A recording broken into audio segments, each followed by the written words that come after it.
ప్రభు యేసుక్రీస్తు యొక్క పరిశుద్ధమైన నామంలో house of vision international ministries తరపున మరి ఈ వాక్యం అంటే ప్రతి ఒక్కరికి కూడా ప్రభు నామంలో ఉందని తెలియజేస్తా ఉన్నాం. అందరూ బాగున్నారు కదా? దేవుని యొక్క వాక్యం మనలో నూతన శక్తిని నింపే శక్తి ప్రభు యొక్క వాక్యానికి ఉంది కనుక ఆ శక్తితో దేవుని యొక్క వాక్యాన్ని వినడానికి సిద్ధపడదాం. జూన్ మాసం 28వ తారీఖు 2026వ సంవత్సరం.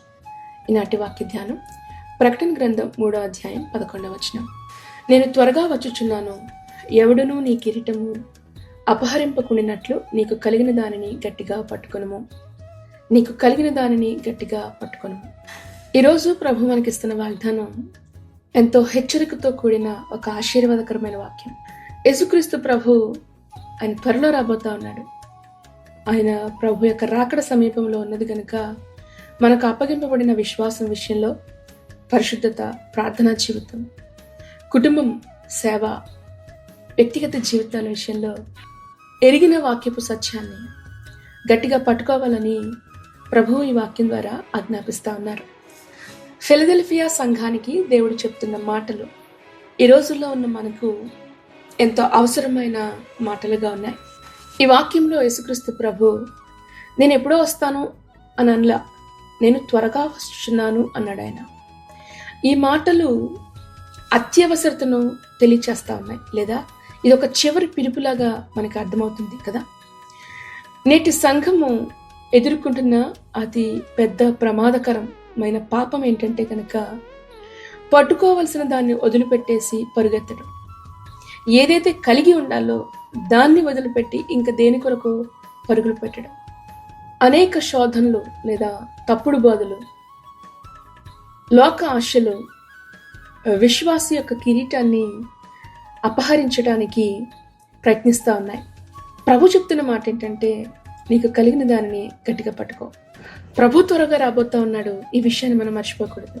ఇదిగో నేను త్వరగా వస్తున్నాను, వానికి ఇవ్వడానికి ప్రతి వానికి కూడా ఇచ్చే జీతం నేను సిద్ధపరిచి ఆ జీతం నా దగ్గర ఉందంటాడు ఆయన. మనిషి కుమారుడు మీరు ఊహించిన గడియలో వచ్చును అని మత్తయి సువార్తలో మనకి హెచ్చరిక ఉంది కదా. అవును, యేసుక్రీస్తు ప్రభు మొదటిసారిగా ఆయన ఒక రక్షకునిగా వచ్చాడు, కానీ రెండవసారి ప్రభు రాజుగా రాబోతా ఉన్నారు. మొదటిసారి సిలువను మోసుకుంటూ వచ్చాడు ఆయన, కానీ రెండోసారి కిరీటాన్ని ధరించి రాబోతా ఉన్నాడు ఆయన. మొదటిసారి గొర్రెపిల్లగా వచ్చారు, రెండోసారి యోధా గోత్రపు సింహముగా గర్జించేవానిగా. ప్రతి వాని యొక్క జీతం ఆయన దగ్గర ఉంది, జాగ్రత్త. కనుక ఆయన త్వరగా రాబోతున్నాడు. అయితే ఈ కాలపు సమస్య ఏంటంటే కనుక నోవహు కాలంలో ఉన్నట్లుగా ప్రజలు తింటున్నారు, తాగుతున్నారు, పెళ్లిళ్ళకి ఇచ్చుకుంటున్నారు, పెళ్లిళ్ళు చేసుకుంటున్నారు. లోతు కాలంలో ఉన్నట్లుగా వ్యాపార లాభాల్లో మునిగిపోతా ఉన్నారు. ఈనాటి సంఘపు పరిస్థితి ఒకసారి ఆలోచించండి. ఈనాటి విశ్వాస యొక్క స్థితి ఒకసారి ఆలోచించండి. ప్రార్థన పట్ల శ్రద్ధ తగ్గిపోతా ఉంది, పరిశుద్ధత పట్ల శ్రద్ధ తగ్గిపోతా ఉంది, బైబిల్ చదవడం విషయంలో కానీ దేవుని యొక్క రాకడని గురించి బోధించడంలో తగ్గిపోతా ఉంది. ఈ రోజున చాలా మందికి తీర్పుని గురించిన వాక్యాలు వద్దు, ఆశీర్వాదకరమైన వర్తమానాలే కావాలి చాలా మందికి. అయితే ప్రభు చెప్తున్నట్టు ఇదిగో నేను త్వరగా రాబోతున్నాను. ఎంతమంది నిజంగా ప్రభు యొక్క రాకడ కొరకు సిద్ధంగా ఉండి ఆయన కొరకు ఎదురు చూస్తా ఉన్నారు? ఆలోచించండి. ప్రభు చెప్తున్న మాట, నీకు కలిగిన దాన్ని గట్టిగా పట్టుకో, క్రొత్తదాన్ని వెతకొద్దు. ఇప్పటికే నీవు కలిగి ఉన్నదా లేదా నీకు ఇవ్వబడింది ఏంటో తెలుసుకోగలిగారా? దానిని కాపాడుకోవడంలో ఎంత మెలకువగా ఉండగలుగుతున్నాడు ఈ రోజున విశ్వాసి. అసలు ఏది పట్టుకోవాలి? హెబ్రీయులకు రాసిన పత్రిక 2వ అధ్యాయం 3వ వచనం. ఎంత గొప్ప రక్షణను మనము నిర్లక్ష్యం చేసిన ఎడ్ల ఎలాగూ తప్పించుకుందుము. ఒకప్పుడు రక్షణను బట్టి ఎంతో సంతోషించి ఆనందించేవారు, అగ్నిలాగా మండేవారు, ఈ రోజున చల్లారిపోయారు. కారణం ఏంటో ఆలోచించండి. ఒకవేళ రక్షణ అనే కిరీటాన్ని పోగొట్టుకున్నారా? జారబిడ్చుకున్నారా? పట్టుకోవడం చేతకాలదా చాలా మందికి.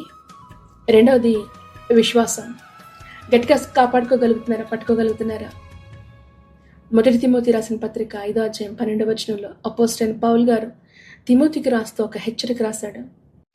విశ్వాస సంబంధమైన మంచి పోరాటం పోరాడాలి, నిత్య జీవాన్ని చేపట్టు, దాన్ని పొందడానికి నువ్వు పిలువబడ్డావు, అనేకమైన సాక్షులు ఎదుట నువ్వు మంచి ఒప్పుకుంటివి కదా అంటాడు ఆయన. ఈ వాక్యంలో 3 విషయాలు ఉంటాయి. మంచి పోరాటం అంటే ఒకటి పోరాడు, రెండవది చేపట్టు, మూడవది పిలువబడ్డావు. ఈరోజున చాలామంది పోరాటంలో అలసిపోయారు. ఏముందిలే అనుకుంటున్నారు, ఏం పర్వాలేదులే ఇలా ఉంటే అనుకుంటున్నారు. పరిస్థితులు మారిపోతున్నాయా? మీ చుట్టూ ఉన్న వాళ్ళు మారిపోతున్నారా? అంటే వీటన్నిటిని బట్టి మీ విశ్వాసం కూడా మారిపోతా ఉందేమో. ఒకసారి పరిశీలించుకోండి. నువ్వు దేని కొరకు పిలువబడ్డావు? ప్రభు దగ్గరికి వచ్చినప్పుడు నీలో ఉన్న మంట, దేనిని చేపట్టడానికి నువ్వు ప్రభు దగ్గరికి వచ్చావు? నీ మొదటి ప్రేమను ఒకసారి జ్ఞాపకం చేసుకునండి. ఏ విశ్వాసము లేదా ఏ నిర్ణయం, ఏ పిలుపు ఎంతవరకు నిన్ను నిలబెట్టిందో ఒకసారి వెనక్కి తిరిగి ఆలోచించండి. ఎందుకంటే నీ కిరీటాన్ని దొంగిలించడానికి శత్రువు ప్రయత్నం చేస్తా ఉన్నాడు. ఈ వాక్యంలో మనం గమనించాల్సింది, నీ కిరీటాన్ని పారేసుకోకని చెప్పలేదు. గమనించండి, ఎవడును నీ కిరీటమును అపహరింపకుండినట్లు అన్నారు. అపహరించేవాడు ఎవరు?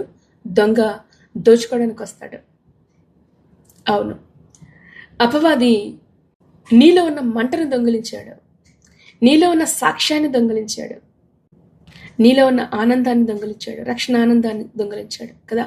అందుకని ఈ రోజున సంఘాలు ప్రభావాన్ని కోల్పోయి, క్రైస్తవులు శక్తిని కోల్పోయి, దేవుని యొక్క ప్రభావాన్ని కోల్పోయి మృతమైన స్థితిలో అనేక మంది జీవితాలు ఈ రోజునున్నాయి.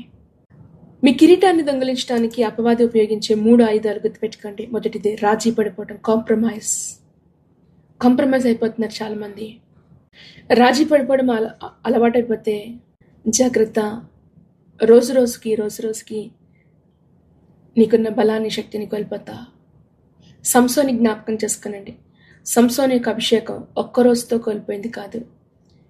చిన్న చిన్న వాటి విషయంలో రాజీ పడిపోవడం అలవాటైపోయింది. ఒకరోజు వచ్చింది, పూర్తి అభిషేకాన్ని పోగొట్టుకున్నాడు. కొంచెం పులిసిన పిండి చాలు ముద్దంతా కూడా చెడిపోవడానికి.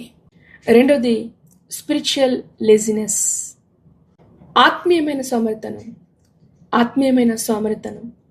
ప్రభు సన్నిధిలో ప్రార్థించాలంటే సోమరితనం, నిర్లక్ష్యం. బైబిల్ కొంతసేపు చదవాలంటే నిర్లక్ష్యం, దేవుని సన్నిధిలో కొంతసేపు కనిపెట్టాలంటే నిర్లక్ష్యం. జాగ్రత్త. లోకపరమైన ఆసక్తి మూడవది. లోకాన్ని ప్రేమించేవాడు ప్రభుని ప్రేమించలేడు.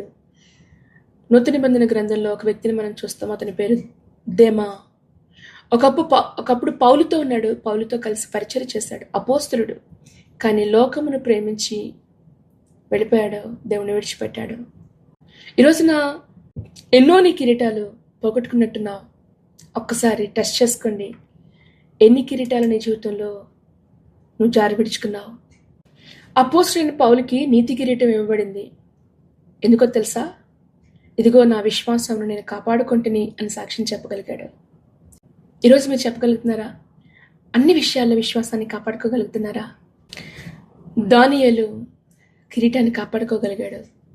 బబులోను సామ్రాజ్యంలో సామ్రాజ్యాలు మారాయి, రాజులు మారారు, ప్రభుత్వాలు మారినాయి. కానీ దానియేలు మాత్రము ప్రధానిగా అలాగే నిలబడ్డాడు. కారణం ఏంటో తెలుసా?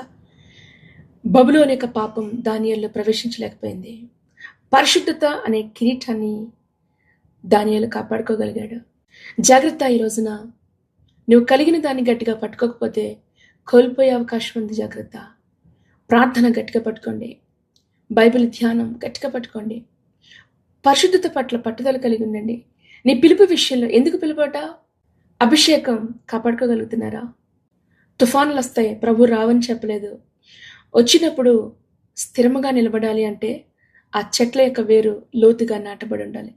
ఏ చెట్ల యొక్క వేరు లోతుగా నాటబడి ఉంటుందో ఆ చెట్లు మాత్రమే తుఫానులో నిలబడతాయి. ఈ అంచె దినాలు భయంకరమైన దినాలు. ఈ యొక్క అంచె దినాలలో ఎవరైతే ప్రభు కొరకు పట్టుదల కలిగి నిలబడతారో గుర్తుపెట్టుకోండి, వారికి మాత్రమే వాగ్దానం చేయబడుతున్న బహుమానాలు. ఇదిగో యేసుక్రీస్తు ప్రభు ఈరోజు నీ వాక్యం వెంటనే మీ యొక్క హృదయమైన తలుపు దగ్గరుండి ఆయన తలుపు తడుతూ ఉన్నారు. వినబడుతుందా మీకు? ఈ లోకపు కిరీటాల కొరకు పరుగులెట్టద్దు, ప్రయత్నాలు చేయొద్దు. ఎందుకంటే అవి మట్టిలో కలిసిపోతాయి, అవి లయమైపోతాయి. క్రీస్తు యేసు ప్రభు ఇచ్చే కిరీటం నిత్యమైంది. ఈరోజు ప్రభు ఈ వాక్యం వెంటనే మిమ్మల్ని అడుగుతున్న ప్రశ్న, నీ ప్రార్థన ఇంకా నీ చేతిలోనే ఉందా? పరిశుద్ధతని కాపాడుకోగలుగుతున్నారా? మొదటి ప్రేమ ఇంకా మీలో మండుతూ ఉందా? నీ కిరీటాన్ని కాపాడుకోవడానికి రక్తము కారునంతగా మీరు ప్రయత్నం చేస్తా ఉన్నారా? లేదా రాజీ పడిపోయి లోకంలో కలిసిపోతా ఉన్నారా? ఒకవేళ పరిగెత్తలేక ఆగిపోయారేమో, నిశ్చలమైన స్థితిలో ఆగిపోయారేమో. విడిచిపెట్టొద్దు, వెనకకు తిరగొద్దు, అంతం వరకు నిలిచి ఉండండి. గట్టిగా పట్టుకోండి. ఎందుకంటే ఇదిగో యేసుక్రీస్తు ప్రభు త్వరలో రాబోతున్నాడు. ఆయన బలా నమ్మకమైన మంచి దాసుల అని ప్రభు ముందు మనం అనిపించుకోగలగాలి. నీ కిరీటాన్ని జాగ్రత్తగా కాపాడుకో. ఈ వాక్యం ద్వారా ప్రభు మిమ్మల్ని దీవించి ఆశీర్వదించిన గాక. ప్రార్థన చేసుకుందాం. మమ్మల్ని అతిమిక్కిలిగా ప్రేమించిన మా ప్రియ పరలోకపు తండ్రి, మీ పరిశుద్ధ నామాన్ని బట్టి నీకు వందనాలు. ఈనాటి వాక్యం ద్వారా మీరు మాతో మాట్లాడినందుకు వందనాలు. గట్టిగా పట్టుకోవటం, జార విడుచుకోకపోవటం, దేవానికి వందనాలు. ఈ రెండింటి మధ్యన ఉన్న వ్యత్యాసాన్ని నువ్వు మాకు చూపించినందుకు నీకు స్తోత్రాలు చెల్లిస్తున్నావు. ఇదిగోనయ్యా, నీ వాక్యం ఏంటి నేను బిడ్డలను బట్టి నీకు స్తోత్రాలు చెల్లిస్తున్నాను. నిశ్చయంగా బలపరచండి. ఇదిగో నువ్వు చెప్పావు నేను త్వరగా రాబోతున్నానని. ఈ సత్యాన్ని ప్రతి ఒక్కొక్కరి హృదయాల్లో కూడా మీరు ముద్రించండి దేవా. నీ రాకడ కొరకు సిద్ధపడే కృపని దయచేయమని అడుగుతున్నావు ప్రభా. ఇదిగో మేము పొందిన రక్షణ, విశ్వాసం, ప్రార్థన జీవితం, పరిశుద్ధత గట్టిగా పట్టుకుంటే నేర్పించండి. అట్టి కృపను దయచేయి. ఈ లోకాశలు కిరీటాన్ని దొంగిలించకుండా నీ కృపను దయచేయమని అడుగుతున్నాం ప్రభా. తిరిగి నీ బిడ్డల్లో మరలా మొదటి ప్రేమను మీరు రగిలించండి దేవా. ఆత్మను మీరు మేలుకొల్పండి తండ్రి. నీకు స్తోత్రాలు. అంచుదినం వరకు కూడా నీలో నిలిచి ఉండే శక్తిని నీ బిడ్డలకు మీరు దయచేయమని అడుగుతున్నాం. విశ్వాసమును కాపాడండి, బలపరచండి. నీ జీవితాలకు ఇదిగో నీ చేతులకి ప్రభు మీరు జీవితాలను అప్పగించుకుంటున్నాం. కుటుంబాలుగా మీరు సిద్ధపరచండి అని రాకడ కొరకు మీరు నడిపించమని అడుగుతూ ఈ వాక్యం వెంటనే ప్రతి ఒక్కొక్కరిని కూడా మీరు దీవించండి, బలపరచండి. కుటుంబాలుగా సిద్ధపరచదేవా. బిడ్డల్లో, తల్లిదండ్రుల్లో భక్తి జీవితంలో శ్రద్ధ కలిగి ముందుకు సాగటకు నువ్వు సహాయం చేయమని అడుగుతూ ప్రత్యేకంగా ఇదిగో నాయన మరి దినాన్న మరి ఆరంభిస్తున్న నూతన కార్యాలను బట్టి వందన చేస్తున్న ప్రయత్నాలను మీరు దీవించండి ప్రభా. ఇదిగో ప్రయాణాల్లో నీ క్షేమం, భద్రత దయచేయండి. అనారోగ్యంతో వారిని దర్శించండి, స్వస్థత, విడుదల దయచేయండి, బలపరచమని అడుగుతూ ఒక్కసారి ప్రభా ఇదిగో నాయన రోగులైన వారు, మరణపు పడక మీద ప్రభా ఉన్నవారిని మేము జ్ఞాపకం చేసుకుంటున్నాం. బలపరచండి. నీ జీవాన్ని నీ బిడ్డలోనికి మీరు విడుదల చేయండి. అద్భుతం జరిగించే స్వస్థత కార్యాలు మీరు దయచేయమని అడుగుతున్నాం. ప్రత్యేకముగా ఇది మన ప్రభా పుట్టినరోజులు, పెళ్లి రోజులు చేసుకుంటున్న వారిని బట్టి వందనాలు. మీ దీవెన ఆశీర్వాదాలతో నీ బిడ్డలు నడిపించండి, బలపరచండి. నీ కృపను దయచేయమని మీ నమ్మకమైన హస్తాలకి ఎదిగే వాక్యాన్ని ప్రతి ఒక్కొక్కరిని అప్పగించుకుంటూ ప్రభువైన యేసుక్రీస్తు నామములో ప్రార్థించిన బిడ్డలను దీవించి ఆశీర్వదిస్తున్నాము తండ్రి. ఆమేన్, ఆమేన్, ఆమేన్. ప్రభువైన యేసుక్రీస్తు కృప మీ అందరికీ తోడై ఉండి నడిపించును గాక. ఆమేన్.